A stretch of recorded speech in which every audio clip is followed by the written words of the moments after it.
Welcome to SENS Talk. My name is Brandon, and I'm your host.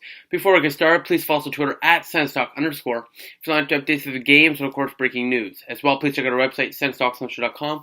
We update that every single day. And please, to help this channel out, our sponsor, cjohn.ca, using the code SensTalk to get your discounts on Senators tickets. Tonight's game was against the Dallas Stars, and obviously, the Dallas Stars have a very monumental former Senator, Mark Methot, native of Ottawa. First time the Senators are playing against him in quite a while, since his days in Columbus, which was 2010-11, when the Nick Foligno trade happened. I believe it was that 2012, maybe? Whatever. It was around that time. And he didn't mince some words. Before we get to the lineup notes, during, I believe, the second intermission or first intermission, one of the two intermissions, this TSN, Chris Cuthbert, interviewed Mark Methot during the intermission. Clearly, he still misses the Senators. He still misses Ottawa, where he was born, his hometown.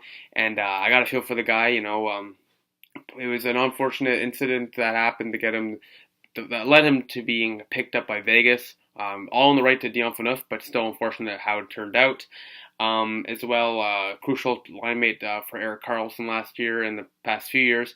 Clearly he left it in Ottawa. He was definitely a leader in Ottawa, and he clearly misses Ottawa. So, it's just it was tough to watch growing up, miss a city like that. But that's just the business, and he clearly understands that, and he's probably going to make the playoffs, knock on wood, with Dallas, and hopefully he'll do really well there and hoist the cup for Dallas and bring it back to Ottawa.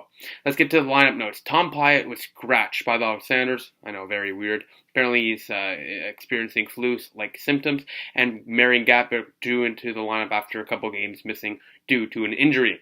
Craig Anderson started tonight's game, and before we get to the game, Bruce Garrioch, during intermission question period, said that the Senators and Mark Stone and his agent group are looking at talking after the season. They don't want to talk contract during the season, and are looking to avoid arbitration and sign a long-term deal. Mark Stone, through a rebuild, retool, or whatever, wants to remain an Ottawa Senator. That is music to Senators fans' ears, as Mark Stone is this close to being, in my opinion, a superstar, if not there already. He's definitely an all-star and definitely one of the most underrated players in the league, up there with Patrice Bergeron. Let's get into tonight's game. Tonight's game was, like I said, against the Dallas Stars. For the Stars, it was Ben Bishop, the former Senator, and, like I said, Anderson for the Senators. To the first period we go. 4 minutes in, Tyler Seguin on the power play after some nice passing. Shoots it on net and deflects off Ben Harper and in.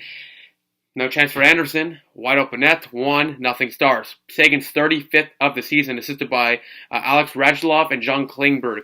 We move on to the second period now, Senators. After a strong first period, a bad second period. Lettonen's in the net now because Bishop got injured.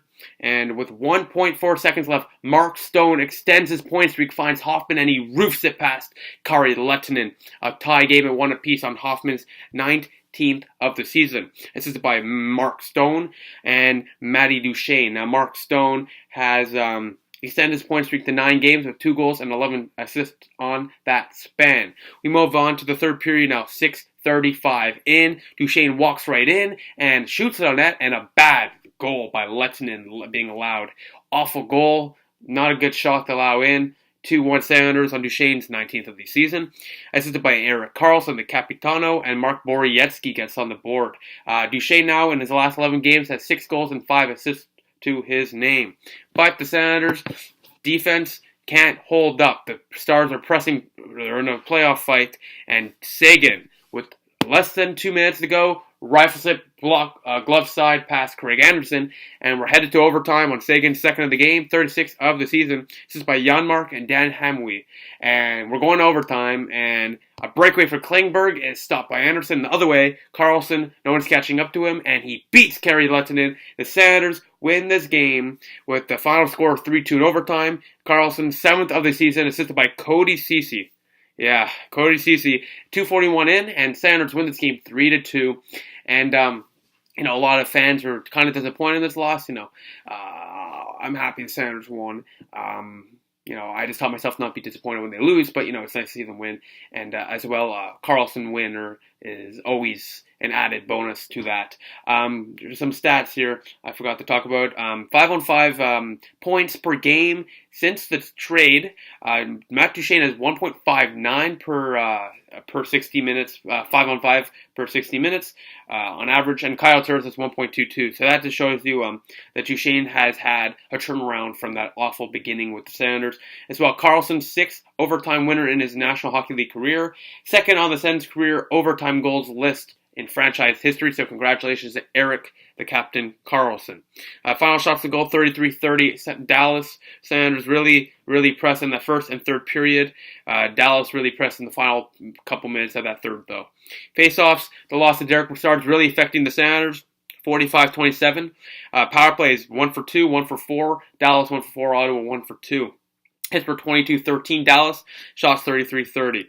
Third star of the game, Tyler Seguin with the tying goal with 1:08 left with 2 goals on the night. The second star, Matt Duchene with a goal and assist. And the first star and the Senstock YouTube star of the night, Craig Anderson, made some big 10-bell saves.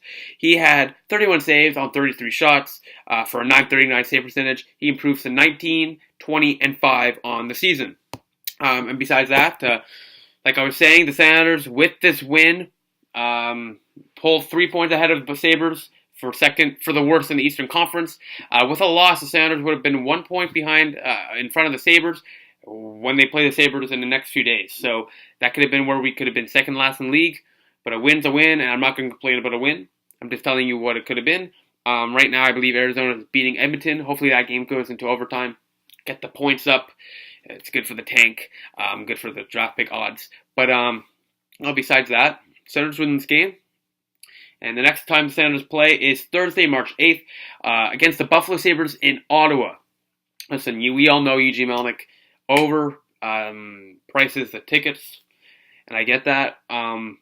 If you want to go to the game for the cheap, seatjohn.ca, use the code SENSTOCK. I can hook you up there. So besides that, thank you all for watching. Senators win this game 3-2 in overtime, and I'll see you next time in 3 days when the Senators take on the Buffalo Sabres, and then they take on the Flames the next day. It's a crazy, wacky schedule. But besides that, thank you for watching. Please follow us on Twitter @SenStalk_.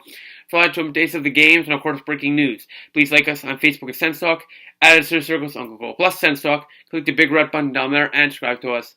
Like this video, share this video wherever you share cool stuff.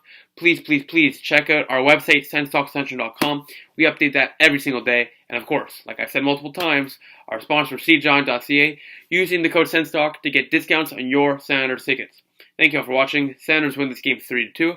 And before we leave, please click right here for our most recent upload, right here for our season playlist, and right here to subscribe to us. Thank you all for watching. The Senators win 3-2. I'll see you Thursday when the Senators take on the Buffalo Sabres. I'll see you then. Go Sens go.